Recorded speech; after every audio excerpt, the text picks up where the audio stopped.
I am Supi Nahas and I am from Syria. My name is Okan Sangun and I'm from Turkey. My name is Oki and I'm from Indonesia. My name is Alejandro Magyarov. I am from Bogota, Colombia. I was 12 or 13 years old when I first realized that I was gay. I knew that I was different since I was like 7 or 8 years old. I knew always that I liked boys. It's definitely not easy to be gay in Turkey. You can be attacked or even killed by your family members because you're gay, lesbian, transgender, or bisexual.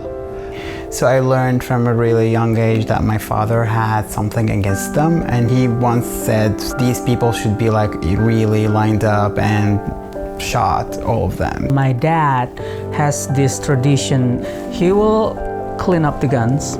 Casually he will say, I'd rather to use this if I have a gay son. I remember stories of people being beaten up in the street just to say that these people are like different and perverts and we don't want them. I felt like I was in personal danger when I was in Turkey because in public you're just not safe as a gay person. You can get stoned, you can get called names, and you can get attacked just for being who you are. Maybe I was 16 or 17 when I started going to gay bars. There were a couple of gay bars in Bogota. There was one night where there was a police raid in one of these places and we were all taken out. There were probably 200 people taken out of the bar, and for a young person that was terrifying, really, to spend the night in a police station, and that was scary.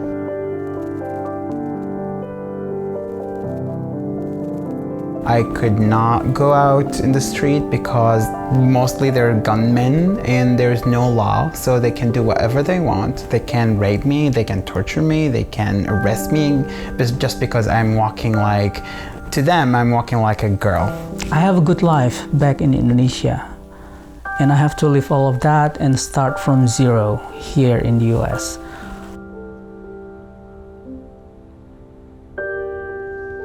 I told my family that I'm leaving for work. They never knew that I'm escaping because my father is. I'm afraid for my life because of him, and they never knew that I'm running because of my sexual orientation and because of the Free Syrian Army was threatening gay people in my hometown.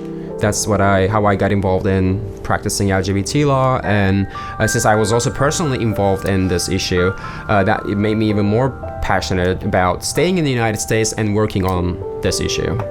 Just being in the airplane, closing the door and taking off, it was like I owned my life again, and that I now can let go of all the things that happened. I was standing in front of the Harvey Milk building and I start crying because I felt like finally I got the freedom. I don't have to be worried and I can be who I am. I'm 53 years old now, and I think that I finally am who I was supposed to be always. And I don't feel guilty about it, which I have to carry for years and years back in Indonesia. The first thing that I noticed when I went out from the Castro was the huge rainbow flag, and it made me feel like, oh my God, this is a place where you can, go home.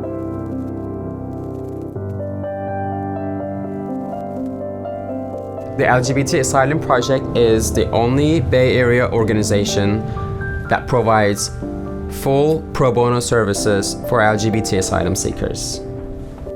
There's a lot of people who wants to help, and they will help you if you ask them. Don't be afraid to be who you are. There's always a way. Love is possible. Acceptance is possible. Being yourself is possible.